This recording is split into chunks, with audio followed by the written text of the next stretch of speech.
two stud colt prospects. Keep in mind they're 2 months apart in age. And the one on the right, Noble, is huge.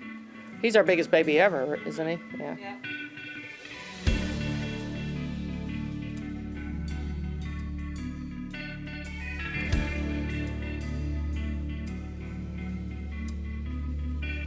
When she was a child, the world filled her with wonder.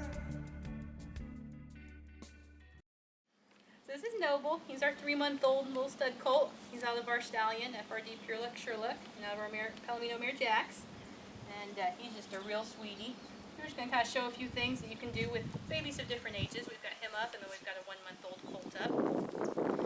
So people think that you can't train them to do a lot of stuff at this age, and in reality they're like little sponges. You can teach them to do all kinds of things at this age.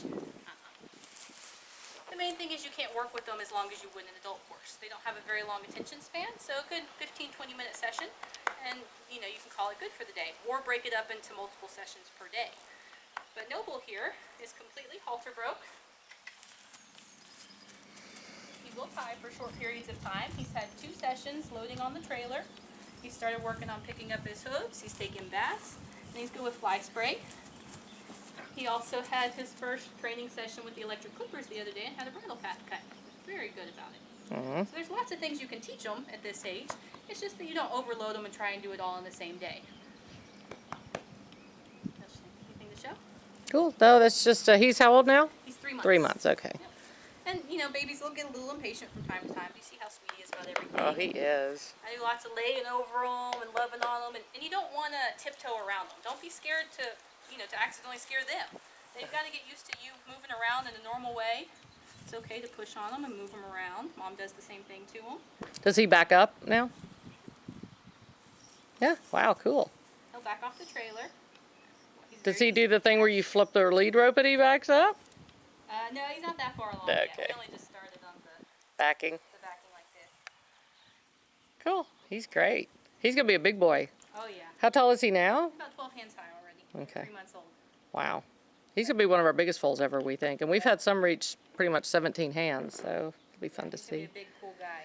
We're considering keeping him a stud prospect because he'll throw possible everything on the planet. Yeah, he'll be Pretty able to much. throw chestnut, bay, or black base. He is actually tobiano, even though he's minimal white. So he can throw any of those varieties of tobiano. And then he also has the cream gene, so he can throw palomino, buckskin, or smoky black, or those varieties in tobiano. So he's That's actually cool. got a lot of possibilities. Yeah, he does. And he's going to be beautiful and easy. And he's nice and stocky. He's got a good butt. Yeah, he's got a quarter horse behind, we Yeah. think. We like those big quarter horse behinds. Anyway, so that's Noble. He's for sale on TXMFT. Okay, so this is Shakespeare, and he's a month old. Yep. And he's our other stud colt prospect. So He's homozygous tobiano. And you'll see the difference between him and the last baby is that he's not 100% halter broke yet. He's coming along really, really nicely. He's only a month old. Now, at the same time, some people don't start trying to halter break their babies until they're 6 months old. And I just don't see the point. They're pretty big by the time they're 6 months old, and they can learn it at a really young age as long as you don't overwhelm them by doing too much all at once. And mainly you want to release pressure when they give.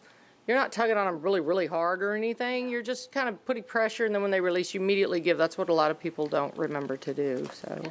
And you're better off giving little light pulls and not just a constant Right. pull. And that keeps them from wanting to fight you quite as much. And then, don't rush them to do 10 steps all at the same time. You take a couple steps and live on it. Look how thick his neck is. It's Wow. a beauty. Yeah. So he's coming along really, really nicely.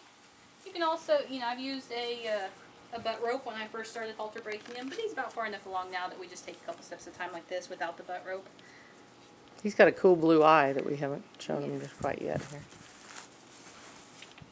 Man, that's cool. Boy.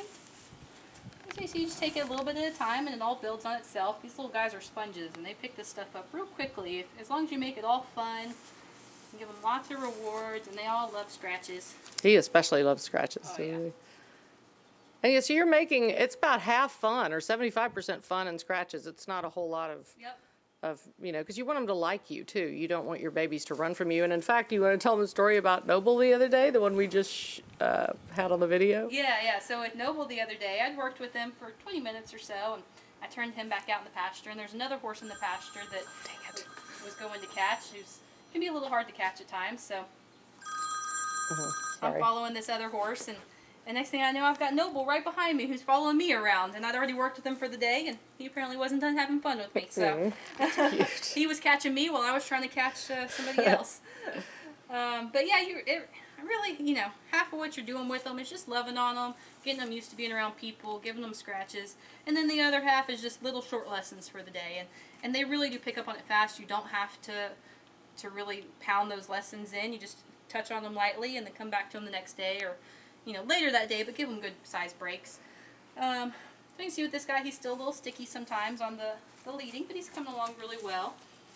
You don't generally tie him yet at a month old, right? Not really. Not much, and unless they're real quiet and you really know what you're doing. And you start picking up their feet at this age. The main thing is you have to be prepared that they may not want to stand still for it, and you hold it until they're relaxed with that leg, and then you give it back. And You're probably not holding it for a real long period of time either, right? No, at this age, I don't really bother picking it out with the hoof pick. I just hold it. But if he does start moving around, I'm going to stick with him until he's standing quietly and let me have He's doing that really play. well with He that. is very well. Yeah. Because otherwise, if you let him yank that foot away from you, you're teaching him that he doesn't have to hold it for you. Obviously, as you can see, he's already figured this lesson out pretty well for a month old. Yeah, I actually thought he was going to demonstrate moving around for me, but he's not. That's great. Oh, there he goes a little bit. And right there, I just lightly tugged on his face at the same time with the way I was holding the lead rope. And that told him that I'd actually rather him stand still while we're working on that. Should always try to remain calm when you're teaching anything, any horse. If you start to get upset or frustrated, don't take it out on them. Just take a break. Because you are the instructor. They're learning from you. If they're not doing it, that's on you. So, If you put lots of time into them at this age, by the time they're 6 months, a year, 2 years old, they're just going to be fabulous. And they're going to be so much easier to start under saddle and so much safer to start under saddle because they trust people. They know how to learn from people. And so they don't freak out when you go to start riding them at a later age and try to buck you off or do stupid things. and especially because ours tend to get really big. We don't want to take them out of the pasture at 2.5 or 3, and they're 16.5 hands, and then you have an that makes it extremely challenging. So all these guys are used to me hanging over them and stuff. I'm not putting any weight on them right now, but you start getting them used to this stuff now. Don't tiptoe around them, and by the time they're older, they just think everything's cool, and it's always fun hanging out with the humans. and that we do all kinds of weird stuff, but if they just stand quietly, everything's going to be fine. Yeah. And you can give them, at this age, they don't really eat treats, but they start learning how to eat grain at a young age from their mama, so you can hand feed them some grain as a little snack and whatnot. Once they're a little bit older, they'll start eating cookies from you. Takes them a little longer to figure out how to chew the cookies. He's like, I'm going to go over to that other lady. Sometimes she has... Start inching towards new people. Yeah. He loves to hang out. He's cool. He's real easy to catch. And that's because everything's fun. It's not 100% trying to teach him new things every time I get him out. A lot of it's just petting on him, loving on him, scratching on him. They're very curious and playful at this age. They like just hanging out. All right, well, thank you. We love our baby lessons. Nothing more fun than baby lessons. We've got more information on txmft.com or our Facebook page. We put most of our training videos mainly on the Facebook page. Sometimes I neglect to put them on the website. So like our Facebook page, and if you need a great baby horse or adult horse, we have a couple good riding horses for sale now too. So thanks, Katie.